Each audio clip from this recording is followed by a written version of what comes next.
Olá, está começando mais um Sala de Convidados Entrevista. O Brasil parece estar cada vez mais na rota dos grandes desastres naturais. Culpa do aquecimento global? Despreparo? Falta de planejamento urbano? Para uma análise sobre esse assunto, hoje nós convidamos Marcelo Mota, geógrafo e professor da PUC-Rio. Marcelo, eu quero começar esse programa te perguntando assim, está progressivamente tendo mais desastres naturais ou isso é porque a gente está vivendo esse momento e tem essa impressão? Na verdade, o que existe de fato é um aumento muito expressivo da população, né? Tem mais gente no mundo e tem uma rede de comunicação também que nunca ocorreu no planeta, né? Então, qualquer evento ele é rapidamente anunciado e comunicado, né? Eventos naturais no passado ocorriam e lá ficavam nas regiões, tinham poucas pessoas atingidas, né? Então, a gente realmente tem essa impressão de um maior volume de desastres naturais. No entanto, como o nome diz, eles são desastres naturais. O que não é natural é a gente não se precaver para eles e não saber ocupar as áreas, ocupar as encostas, né, as ilhas que têm terremoto, as cordilheiras que têm vulcões, a gente não saber lidar com o funcionamento natural do planeta, né? Agora, falando em Brasil, se a gente for dividir o Brasil nas diversas regiões, você consegue mapear diferentes tipos de desastres ou isso também vem sendo modificado com o tempo? Como é que está? Na verdade, assim, a gente tem sempre aquela frase assim, no Brasil não tem terremoto, não tem furacões, né, não tem desastres naturais. Tem sim, né? O nosso desastre natural está associado às chuvas tropicais, né? Nós somos um país tropical, abençoado por Deus realmente, e com uma diversidade natural muito grande, uma diversidade de paisagens muito grande. E, obviamente, cada localidade desse vasto continente, né, tem sua peculiaridade, né? O Pantanal, a Amazônia com as enchentes, né, o Nordeste, o interior do Nordeste com as secas, né, a região que vem do sul até Bahia, né, no litoral, que pega a dinâmica de frentes frias, né, o impacto das massas que vêm do Polo Sul com as massas que vêm do Oceano Atlântico e da Amazônia, né? Então, existe sim uma peculiaridade. No entanto, a gente está sempre associado a essas dinâmicas tropicais, né? A gente realmente não tem terremotos de grande expressividade, né? No Brasil tem terremotos sim, não é um país isento de terremotos, a placa tectônica, né, está se mexendo, mas os terremotos aqui não são de grande intensidade, não chegam a afetar aí a população, né, como em outros lugares do mundo. Daqui a pouco a gente vai falar um pouco mais sobre o terremoto, sobre o Japão, sobre o Brasil. Agora, voltando aqui a um aspecto que você colocou sobre o fato da população estar vivendo no local errado, trazendo para a região sudeste como exemplo recente de alguns desastres naturais. O que acontece na região sudeste que todo ano é a mesma coisa, ou seja, existe uma propensão natural dessa região de ter esse tipo de chuva, de haver esse tipo de deslizamento. E, além disso, nada é feito, há o que ser feito, como é que se modifica essa realidade? Na verdade, esse é um tema aí muito sério de ser abordado, né? Porque realmente a gente está aí nessa região de embate de frentes frias com massas quentes, né? Então, há uma condensação maior, a gente tem sempre as entradas de chuva ou no início do verão ou no final do verão, né, justamente essa transição entre outono e primavera, né, esses dois momentos em que as frentes frias atacam a quantidade de vapor que tem nessa região sudeste. Junta ainda uma condição de relevo muito peculiar, que são as belíssimas montanhas da região sudeste, a Serra do Mar, a Serra da Mantiqueira, os maciços montanhosos do próprio Rio de Janeiro, Espírito Santo. Então, essa condição de clima associada a uma condição de relevo cria aí uma condição bem peculiar para deslizamentos, para a ocorrência de grandes avalanches, corridas, né, diversos processos erosivos associados a grandes chuvas. Isso é natural, isso sempre ocorreu desde os últimos 10 mil anos, quando o clima se tornou tropical aqui nessa região. Quando o homem ainda não estava lá, né? Exatamente. Na verdade, o homem começa a chegar nessa região justamente por essa mudança climática de aquecimento global, né? A gente estava num clima frio e seco, né, glacial, e aí o aquecimento global que marca a entrada da nossa época, né, ela então atrai os humanos para essa região, e as florestas, a Mata Atlântica, ela começa a ser manejada aí já desde 8.000 anos, né, de evolução cultural dessas florestas, né. E aí essas chuvas que caem sobre essas áreas provocam deslizamentos. A questão é que a gente foi ocupando e a falta de planejamento urbano, a concentração populacional, cria aí problemas que envolvem risco para a população, né? A gente costuma habitar rotas de deslizamento, né? Eixos de drenagem, né? Os locais, né? Geralmente você tem uma ocupação que segue o fundo do vale, né? Você tem lá o formato das montanhas onde passa o rio, é justamente ali onde o pessoal vai instalar a casa porque tem água perto, vai buscar água, a questão do saneamento também de esgoto, né, que não existindo vai parar no rio também. E ali é justamente rota de deslizamento, qualquer coisa no alto das montanhas vai passar por ali. E é muito comum essas populações se colocarem em risco.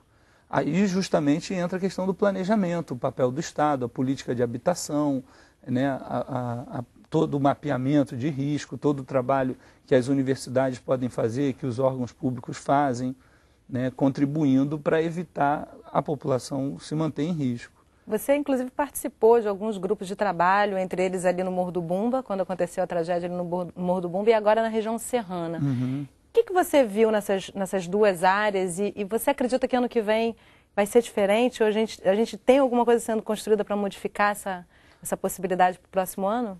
Pois é, Yasmine, realmente você uma emoção assim de conflito e ao mesmo tempo adrenalina ali de estar naqueles locais nesse momento. A gente acompanhou o serviço do DRM, né, do Serviço Geológico do Estado, Departamento de Recursos Minerais, que nos dá acesso por helicóptero, pelas picapes, acesso às áreas aí afetadas.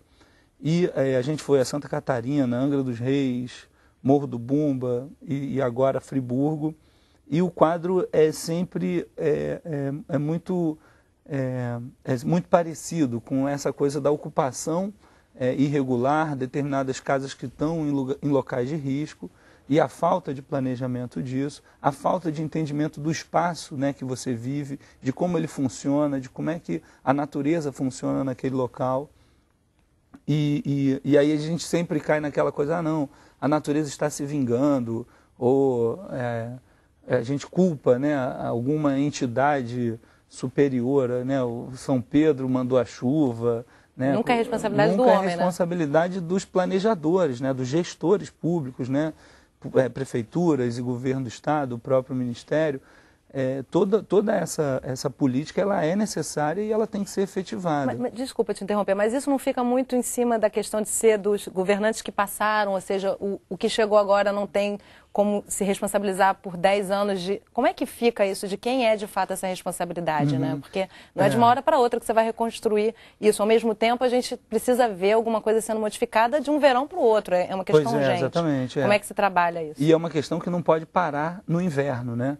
Só funciona no verão, aí sai da mídia, né, o processo arrefece e aí você deixa de ter continuidade, né? A gente continua trabalhando em Friburgo, a gente está com um trabalho até julho, mapeando as áreas e entendendo melhor esses mecanismos, dando apoio ao Ministério Público para que entre nas prefeituras, né, da região serrana do Rio de Janeiro, mas realmente...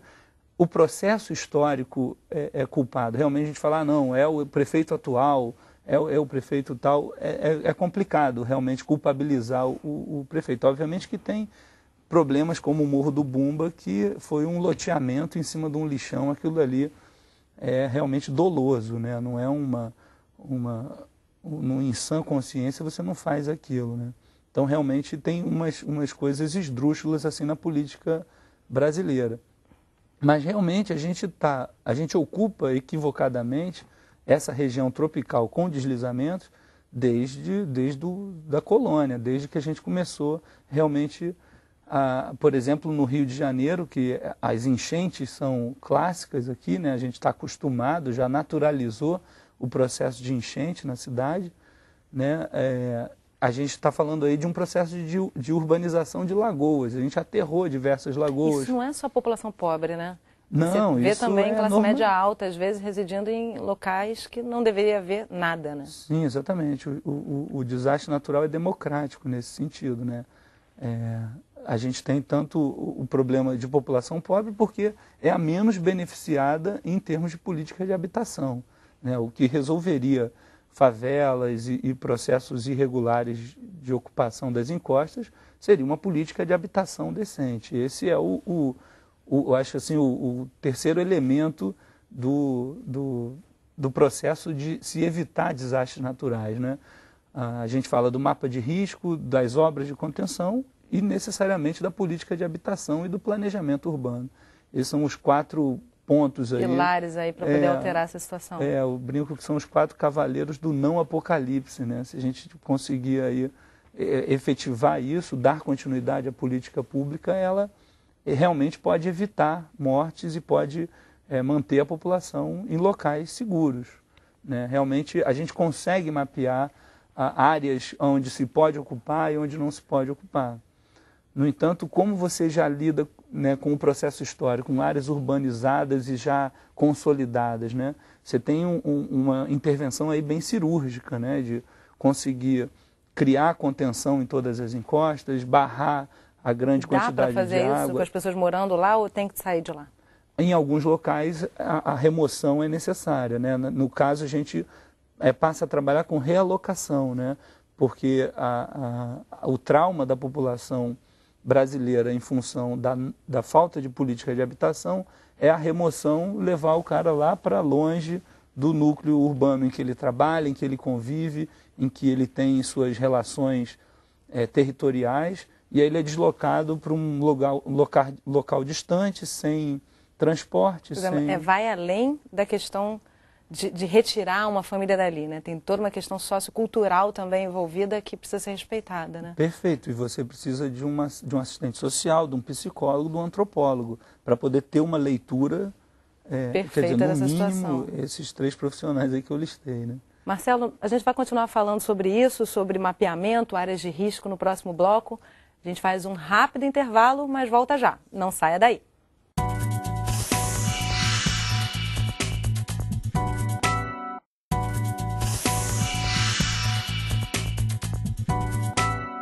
Estamos de volta conversando sobre desastres naturais. Para conversar com a gente está no estúdio o Marcelo Mota, geógrafo e professor da PUC-Rio.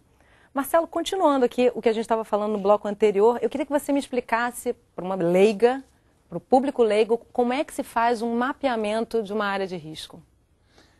Na verdade a gente trabalha em diversas escalas, né?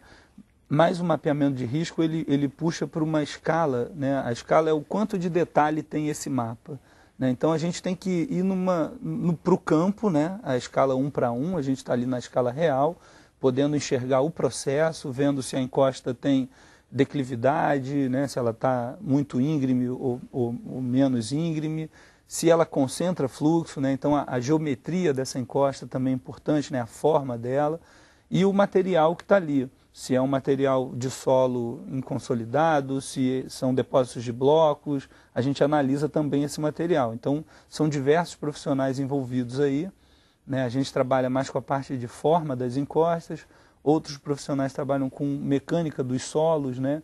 Entendendo que tipo de material que tem ali, como que ele reage. Outros profissionais com água subterrânea, como é que a água está ali no solo, porque a água forma pressão no solo e detona aí deslizamentos. Então, a gente analisa muito no detalhe, a gente chega até o grão do solo e depois vai para o mapa na imagem de satélite, né? A gente consegue navegar desde do grãozinho do solo até a imagem de satélite, mapeando essas variáveis que vão influenciar o deslizamento. E certamente o risco ele envolve a presença de população.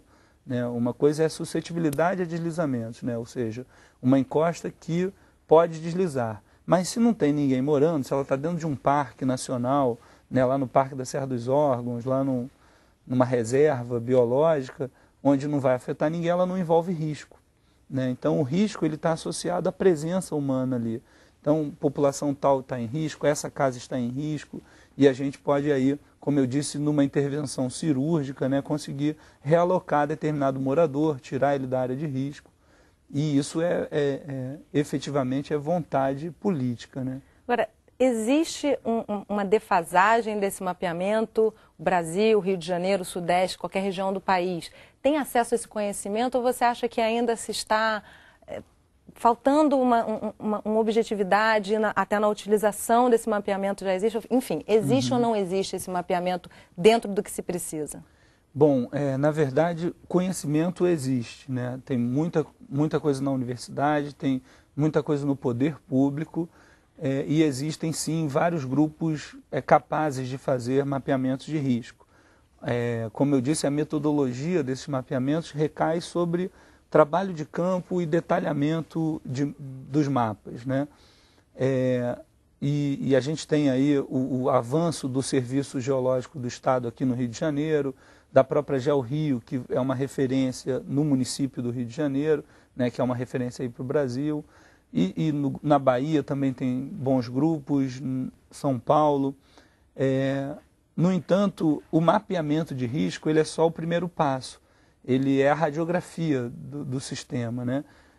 Do mapa de risco segue o plano de ação, né? Então, se tiver uma chuva, como que os órgãos vão agir, a Defesa Civil, a população está treinada, toda a questão de treinamento aí de contingência da população, né? Na hora de uma emergência, como é que se comporta, sistemas de alerta, né? As sirenes que podem ser instaladas. Ou seja, o tratamento dessa situação, né? Exatamente, toda a continuidade dela. E aí culminando com a política de habitação e o planejamento urbano, né? Então, essa passagem do mapa de risco para a efetiva obra e intervenção na realidade é que é o gap. Eu acho que é o grande gap no Brasil é isso.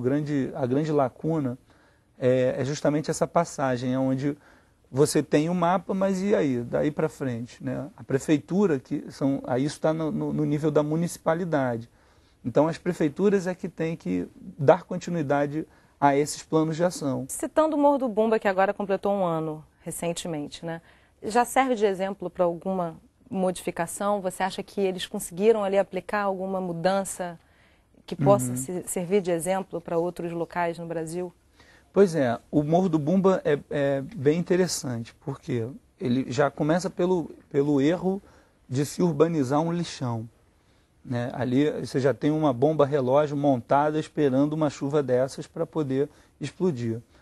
Depois de ocorrido o acidente, as obras que entraram lá são bem interessantes, retaludaram toda a encosta, né? Fizeram aqueles patamares para que a encosta não deslize, botaram a vegetação.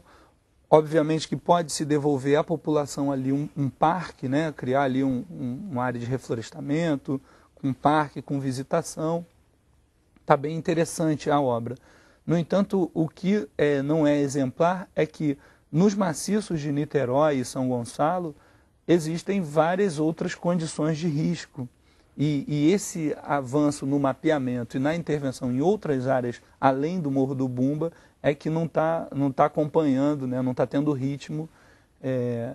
Né? Então, assim, agiu pontualmente, perfeito, a intervenção está correta, mas você tem uma condição de contorno ainda muito complexa, né? Tanto nas áreas de risco, outras áreas de risco pelo maciço, como também a questão da população.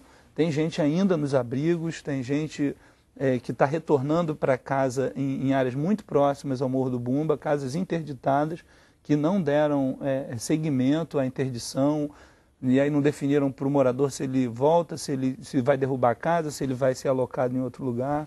Então tem vários problemas aí ainda no entorno, que a gente não pode olhar só a obra, né? A obra está bem feita, do ponto de vista de engenharia está ótimo, né? Está bem correto e seguro. Citando exemplo e até trazendo também o início do programa, onde a gente falou rapidamente sobre terremotos, assim, o Japão, se você fosse escolher um lugar para povoar, dificilmente seria o Japão, né? Ele é totalmente inconveniente para a habitação humana. O que eles trazem? Obviamente, eles trazem muitos exemplos, mas o que o Japão traz de exemplo? Por exemplo, eles trabalham com bolsões de água, né, para escoamento da água, e até na questão dos tremores. Enfim, como é que se adapta a população a viver numa área em que é totalmente inviável, que perto do Brasil a gente fica se sentindo até pequeno, né? Os nossos desastres poderiam ser muito pequenos. O que o Japão traz de exemplo para a gente aqui no Brasil? Exatamente, né? O desastre lá chegou a vitimar mais de 10 mil pessoas, né? Algo que realmente a gente, graças a Deus, nunca vivenciou aqui. Agora, essa coisa do processo histórico, né? A ilha do Japão é um encontro de placas oceânicas, né, placas tectônicas de oceano, onde uma mergulha por baixo da outra e cria diversos vulcões. Então, são mais de 60 vulcões na ilha do Japão, e no arquipélago inteiro, ou seja, é uma ilha vulcânica, né? Ela não é outra coisa senão um local de abalos sísmicos e vulcanismo, né?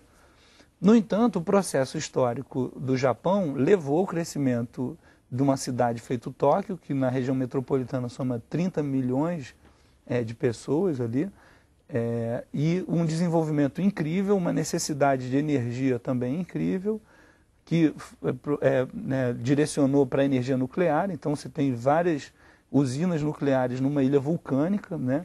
Mas se você pensar como que seria, né, poderia ser diferente, sim, se a gente tivesse outra humanidade evoluindo, né? O Japão não poderia jamais colocar as usinas deles no continente, porque os inimigos históricos dele estão ali muito próximos. Em cima de separações tectônicas ali, né? E assim, né? E de separações territoriais políticas, né? A gente ter aí a gente poderia pensar numa cooperação, gera energia na China e alimenta a rede industrial do Japão. Mas a China, né, não poderia ser esse o território, porque não era deles, eram os inimigos dele. Então o processo histórico do Japão levou àquela construção daquela quantidade de pessoas, né, uma população enorme, cidades incríveis e usinas nucleares. Então, agora, as lições desse povo para o Brasil, em primeiro lugar, eu acho que é a questão de treinamento. A população é treinada. A população é treinada. Desculpa te interromper, então, eu queria, objetivamente falando sobre a questão cultural, como é que se educa uma população para conviver com a área de risco? Pois é, exatamente, né? Você percebe que nas imagens até que a gente viu do Japão, as pessoas se colocando embaixo das vigas das estruturas, né? Porque é o lugar onde não vai cair, o teto pode cair, mas a viga segura, a pessoa sabendo se proteger, né? Saindo debaixo do prédio, né? Um monte de forma que a população já tem para essa educação. Eles convivem com o terremoto, né? Abalos sísmicos no Japão, eles são diários. Eles não são, acontece de vez em quando, não. Todo dia tem um tremor, mesmo que seja pequeno e a população nem sinta, né? Mas é uma área de grande atividade tectônica. Eu acho que o que falta aqui no Brasil é justamente isso. A gente acha que a gente fica com esse mito de que no Brasil não tem desastre natural. Tem sim, são as chuvas tropicais, elas provocam deslizamento, elas provocam enchente, e a gente tem que saber lidar com isso, a gente tem que saber conviver com isso, tem que estar treinado para isso. E aí voltamos ao plano de ação, ao treinamento da população, a questão dos sistemas de alerta, a gente entender o que é isso, milímetros de chuva, né? Choveram tantos milímetros, mas exatamente o que significa saber do que está isso, sendo falado. Né? Né? O que é 10 milímetros, o que é 20, o que é 50, né? Que chuvas são essas, né? E poder saber se eu moro numa área de risco, se eu tenho que sair daqui na hora que está chovendo, para onde eu vou, tem lá uma sinalização, tem o líder comunitário, tem um bonezinho vermelho, vai guiar o pessoal, tem lá a escola, o CIEP, ou o que seja, o abrigo para essa população. Isso tudo de preferência para o próximo verão já, né, Marcelo? Isso exatamente. E ainda temos aí, às vezes, impactos de frente fria no meio do inverno que provocam chuvas. Essa agora, do 25 de abril, foi uma chuva isolada que fez um estrago grande aí, deslizou Jacarepaguá, encheu a Praça da Bandeira, né, mais uma vez. Então é para ontem esse treinamento, né? É para ontem. Marcelo, eu te agradeço a tua presença aqui no programa, foi ótimo. Vamos torcer para que no próximo verão, ou melhor ainda, na próxima estação, a população brasileira já esteja conhecendo as possibilidades de uma mudança climática repentina e poder trabalhar para se proteger, né? Eu que agradeço e acho assim que realmente um dos sistemas de educação para a população são programas feito esse, né, onde a gente pode estar esclarecendo essa dinâmica e propondo aí uma mudança de comportamento, né? Obrigada, Marcelo. Obrigada a você de casa que acompanhou o programa. A gente vai ficando por aqui. Eu espero você no próximo programa. Até lá!